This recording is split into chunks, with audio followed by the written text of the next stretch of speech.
हाय दोस्तों, कैसे हैं आप सभी। मैं डॉक्टर आनंद व्यास फिर से अपने यूट्यूब चैनल पर आप सभी का स्वागत कर रहा हूं और आशा कर रहा हूं सभी ठीक है, मस्त है, एंजॉय कर रहे हैं।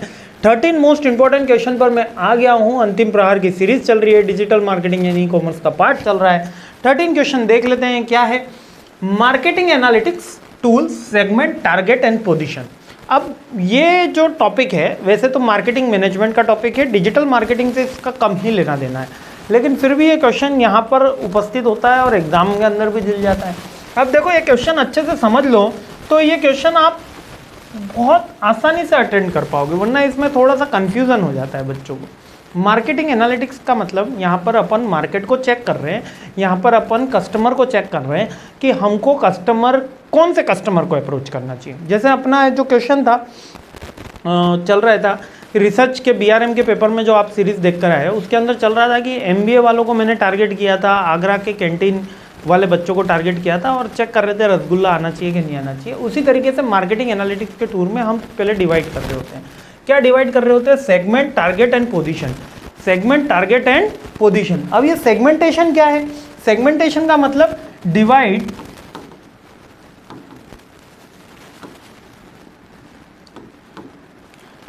मार्केट इनटू रिलेवेंट एट्रीब्यूट, यानी कि जो एट्रीब्यूट हैं या जो कैरेक्टरिस्टिक्स हैं उसके आधार पे हमको मार्केट को डिवाइड करना है। अब ये डिवाइड हमने कस्टमर को डिवाइड करा है, हो सकता है एज वाइज कराओ, जेंडर वाइज कराओ या प्रोफेशन वाइज कराओ या उनके एट्रीब्यूट के आधार पे। मैंने कहा था एमबीए के स्टूडेंट्स मैंने डिवाइड कर दिए, तो डिवाइडेशन को ही क्या बोला जाता है? सेगमेंटेशन। अब डिवाइड हो गया, इसके बाद हम टारगेट करते हैं। सेगमेंट हो गया, अब इसके बाद टारगेट करते हैं। जैसे कि मान लेते हैं मैंने के पूरे लखनऊ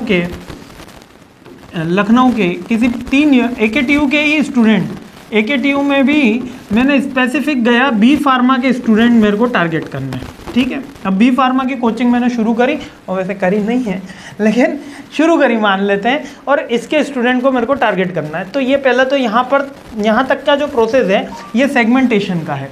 जैसे ये सेगमेंटेशन हो गया,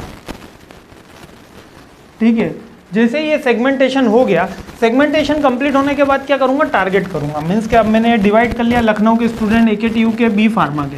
अब बी फार्मा में भी एकेटीयू लिया, बट डिफरेंट दूसरी यूनिवर्सिटीज नहीं लिया, है ना। और एकेटीयू में भी बी फार्मा का कोर्स लिया, बीकॉम नहीं लिया, बीबी नहीं लिया, एमबीए नहीं लिया, बी फार्मा के स्टूडेंट लिया। तो that is the target area, ये मेरा टारगेट हो गया। और फिर इसमें आएगी पोजिशनिंग। पोजिशनिंग का मतलब होता है goodwill in the eyes of the customer. आंखों में क्या गुडविल है, क्या कस्टमर की क्या ब्रांड वैल्यू है। अगर मैं एप्पल आपके बारे में बोलता हूँ कि एप्पल का फ़ोन खरीदा कल, तो आप सोच रहे होंगे सर बहुत पैसा आ रहा है, छाप रहे हो यूट्यूब पे, ऐसा नहीं है ना, थोड़ा बहुत तो आ रहा है, ठीक है। तो जो आपको एप्पल के मन में क्या है आपके कि ब्रांड बड़ा है, तो पोजीशन क्या आई? उसकी हाई आई। और अगर मैंने कहा ओ छोटा वाला फ़ोन लिया हमने तो चाइना मॉडल का, अरे गरीबों वाला, पैसे कम दिए होंगे। ब्रांड की इमेज आपके जो क्रिएट हो जाती है वो कहलाती है उसकी पोजीशनिंग। ये बात समझ में आ गई, टारगेट समझ में आ गया, सेगमेंट समझ में आ गया। अब बुक का देख लेते हैं। Segmentation involves the dividing the target audience. यहाँ पर टारगेट ऑडियंस को ही हमने डिवाइड करा है through their specific area, like demographic हो सकता है, बिहेवियर हो सकता है, इंटरेस्ट हो सकता है, इसके थ्रू अपन को डिवाइड करना है। नेक्स्ट हो गया targeting. Targeting involves direct marketing efforts toward the segment.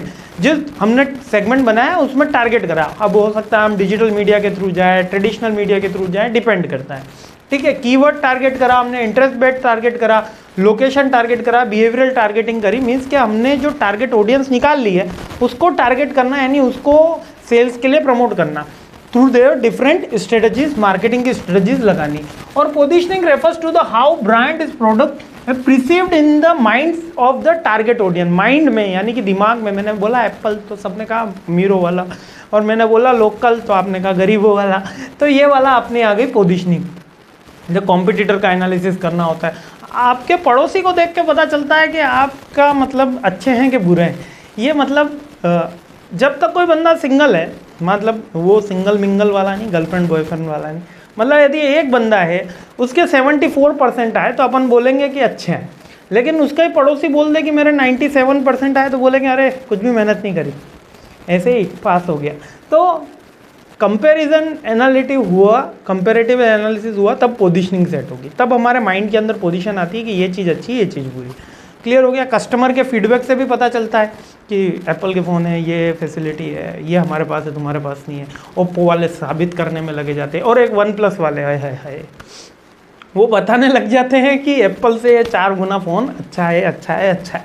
ठीक है। कंटेंट परफॉर्मेंस, तो कंटेंट का परफॉर्मेंस भी चेक करा जाता है, फीडबैक भी चेक करा जाता है, और कॉम्पिटिटर एनालिसिस करके भी अपन चेक करते हैं कि अपनी पोजीशनिंग क्या चल रही है, क्योंकि कॉम्पिटिटर ही तो बताएगा एक्चुअल में आपकी मार्केट में वैल्यू क्या है। जब तक आप मार्केट में आओगे नहीं तब तक पता कैसे चलेगा। तो सेगमेंटेशन, टारगेटिंग और पोजीशनिंग, ये बहुत इंपॉर्टेंट है एस्पेक्ट है मार्केटिंग एनालिटिक्स के, लेकिन अपने डिजिटल मार्केटिंग से इसको लिंक करके आपके एग्जाम में क्वेश्चन आता है तो लिखिएगा। जय हिंद, खुश रहिए, मुस्कुराते रहिए। आखिरी क्वेश्चन आ गया है अगला, जस्ट इस पे हमला बोलते हैं, सीरीज कंप्लीट करते हैं। जय हिंद।